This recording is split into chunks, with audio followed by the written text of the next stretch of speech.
Hello, welcome to another episode of History in the Dark. I am your host, Darkness the Curse. And before we begin, as always, thank you so much to my generous patrons, my British Rail critics, and of course my underwater train finders. You are the reason why this content remains just so bizarre. And today, we are going to discuss aircraft again, but we are going to discuss aircraft that are just not at all what you think they are. Like, you look at them and you think you know, and, no, that's not what they are. That's not what they are at all. They're in disguise. Mysterious. These are 5 aircraft that aren't what you think. The Goodyear Inflatoplane. Now, to be fair, in this instance, if you already know the name, which I just gave you, it might actually give away exactly what this thing is. But looking at it, you might think it's just a typical light aircraft. Like, it just looks like a pretty small, regular plane. It ain't. The original concept of an all-fabric inflatable aircraft was actually based on Taylor McDaniel's inflatable rubber glider experiments that were done in 1931. There were actually multiple different versions of the Goodyear edition of the concept: the GA-33, the GA-447, the GA-466, and the GA-468. The original one was designed and built in only 12 weeks, which might as well be light speed in terms of aircraft design. But in Goodyear's defense, I mean, for one thing, Goodyear knows how to handle rubber, and they know how to do inflating things. Like, that's, like, their whole thing. And in its way, the inflatoplane pretty much is just a regular plane. I mean, the physics involved with it are pretty much identical to a typical plane. It's just the materials. Constructed in 1956, the idea was that it could be used by the military as a rescue plane to be dropped in a hardened container behind enemy lines. Since it was inflatable, it could be contained in a container that was only 44 cubic feet. The inflatable surface was actually a sandwich of 2 different rubber-type materials that were connected by a mesh of nylon threads, which formed an I-beam. When the nylon was exposed to air, it actually absorbed and repelled water as it stiffened, which gave the aircraft its shape and rigidity.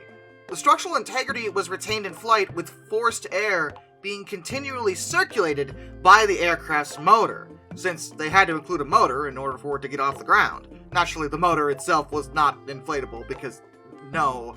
But the continuous pressure supply enabled the aircraft to have a degree of puncture resistance. And the testing of it showed that it could be punctured by up to 6 .30 caliber bullets and still retain pressure. And a lot of modern articles joke about the design, and often ridicule it as just being a dumb idea, but based off of the actual data we have to work with here, it seems like it actually kind of totally worked.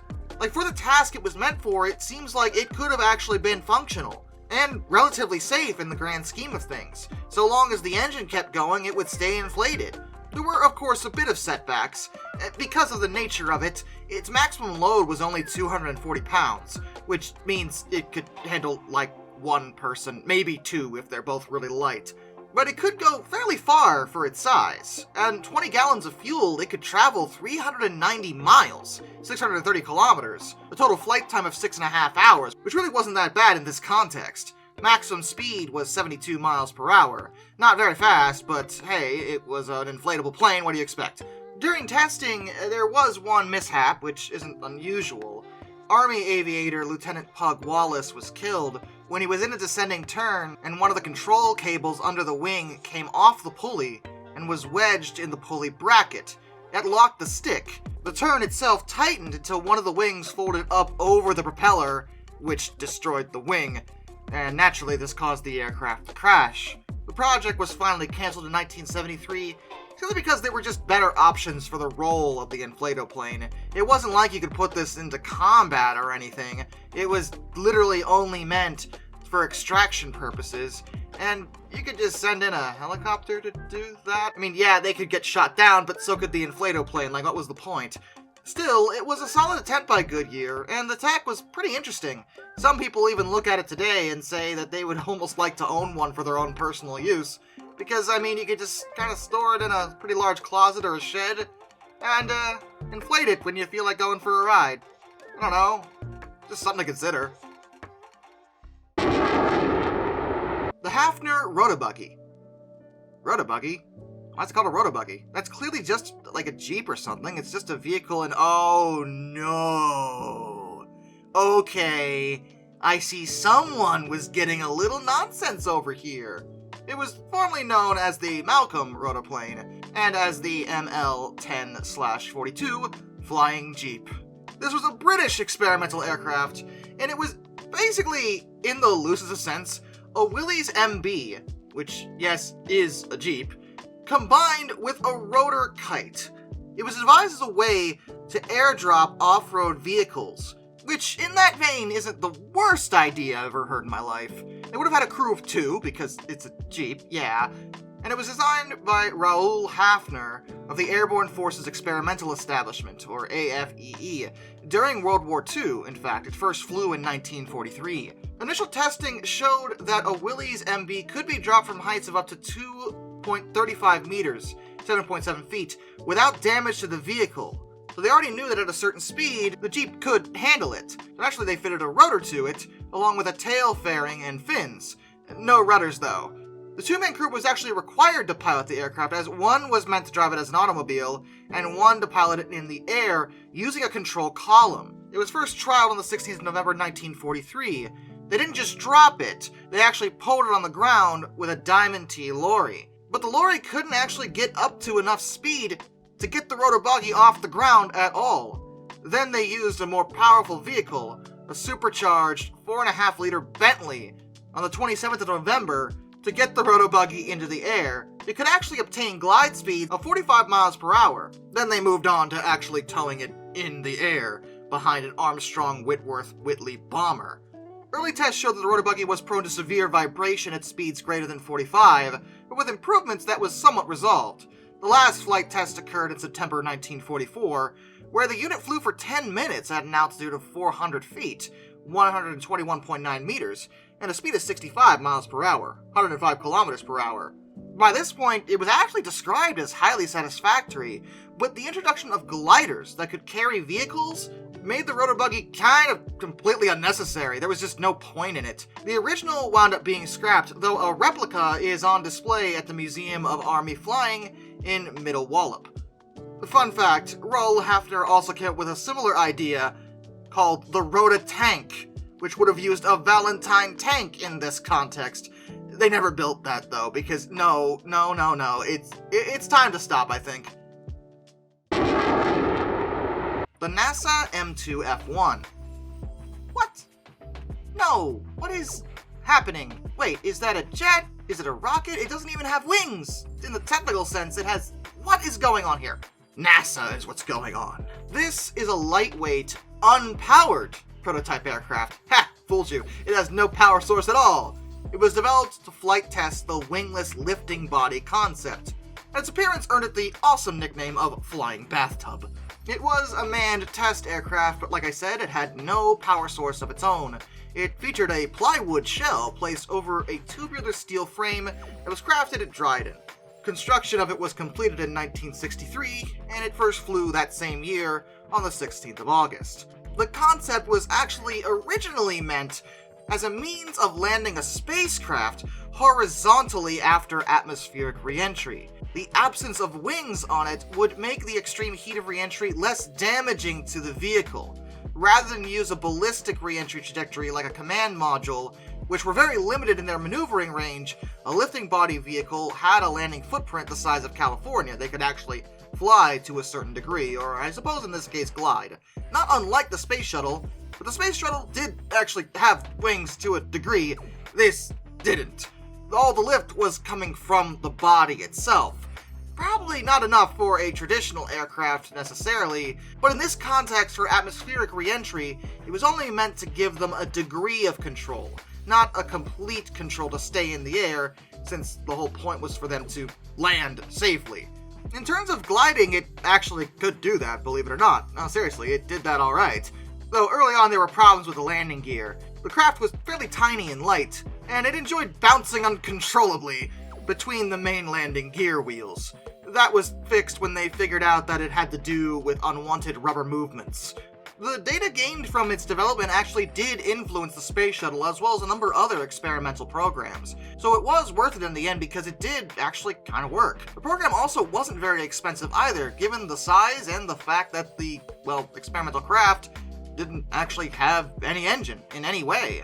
It was literally just a shell with minimal control surfaces.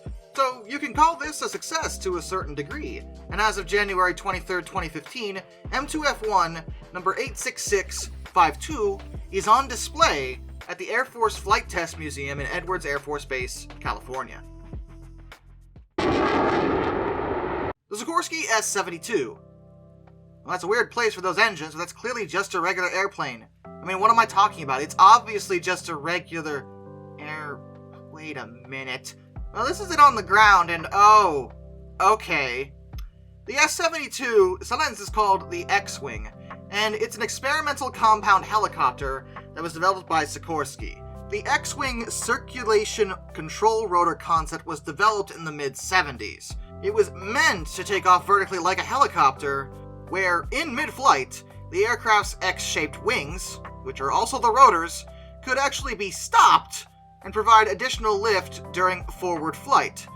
It also had more conventional wings, as you see. In some ways, this is actually an ancestor of modern VTOL aircraft, somewhat like the Osprey, but does not work at all like the Osprey. Early on, there were a lot of technical problems to overcome, and even though they kind of got past them, there were budget cuts that made it so they just couldn't continue with development, unfortunately. It was conceived as a complement rather than a replacement for helicopters and fixed-wing aircraft, meant to be something in the middle. As interesting as it is, it was just something that was just not to be. The Piasecki PA-97 Helistat. Helistat? That's just a blimp. Why would you call it something special? Are those helicopters? What is happening here? Well, this was an American experimental heavy-lift aircraft, built by Piasecki, who fastened 4 H-34J helicopters to a framework beneath a helium-inflated blimp envelope. Why? The idea was to augment the helicopter's dynamic lift with the static lift of an air buoyancy envelope, basically combining the best traits of both helicopters and blimps. On paper, it would give greater maximum lift capacity for heavy lift work, and at low weights, it would also free up the helicopter's rotor thrust for forward thrust, requiring less dynamic lift and lower fuel burn. Sounds alright, again on paper, and the prototype was built under a 1980 US Navy contract for the Forest Service that was to demonstrate a heavy vertical airlifter for harvesting timber from inaccessible terrain. Something that, in theory, the Helistat should have been able to do very well. The single demonstrator of the concept was, naturally, an amalgamation of other vehicles that had nothing to do with this insano mad science nonsense. They utilized a Navy ZPG-2W blimp envelope and strapped it, effectively, to the Sikorsky H-34Js. When it was finished as this thing could possibly be, it was 343 feet long, 104.57 meters, making it the largest dynamic lift aircraft in the world at that time. Now, technically speaking, both designs that were used to make this one were proven. The helicopters, for example, were old, but they were examples of a long-established Sikorsky design. They had their tail rotors removed, though, and their fuselages were shortened as they were attached to the tubular aluminum framework beneath the helium-filled envelope. The undercarriage used 4 freely casting twin-wheel bogies. The stress analysis of this framework was not good. Like, some people thought that this was a really bad idea, but it's what they went with. And test flights were made from the Naval Air Engineering Station Lakehurst in New Jersey, making use of the long-established hangars that were built initially to handle large airships. So, basically this, only without the helicopter thing. It first flew on the 26th of April, 1986. It didn't last long. On the 1st of July, 1986, The PA-97 crashed immediately after liftoff, killing one of the pilots. A gust of wind from the rear of the aircraft induced some movement across the ramp. The undercarriage hated that, and the bogies began to shimmy uncontrollably. That vibrated the framework, then coupled with a helicopter phenomenon known as ground resonance. Remember, it was pretty close to the ground at the time. The vibration was sufficient to cause a total structural failure as the starboard rear helicopter broke off its mounting entirely and its rotors cut into the helium gas bag. This unbalanced the lift completely and made the vibrations worse, as the remaining 3 helicopters also broke free and the whole thing crashed. It was not a good situation, and they never tried that again. It just didn't seem like a really great idea. The whole thing reeks of mad science nonsense. Yeah, no, let's not do that anymore. And with that, a special thank you goes to all my underwater train finders. Thomas Ward, Sumdu267, Orange Glass, Royal Hudson 2860, Lord Hoth 444, Benjamin Owens, Panzer Kitson 131-232, Mr. Black Rose, Josh Johnson, Metal for Life Guy, Anzac A1, Arthur Roy, DM Trouble Typhoon, Tommy Rossini, Lord Captain Von Thrust III, Joshua Long, Alaric Jaspers, Brian, Jack Carson's Grower Videos, Major Klutz, Hayden DeGrow, Master of None, Dr. Racer 78, Crystal Morgan, Ohio Trucker 1, and Amtrak 2023 Productions. Till next time, this is Darkness, and I bid you all a fond farewell.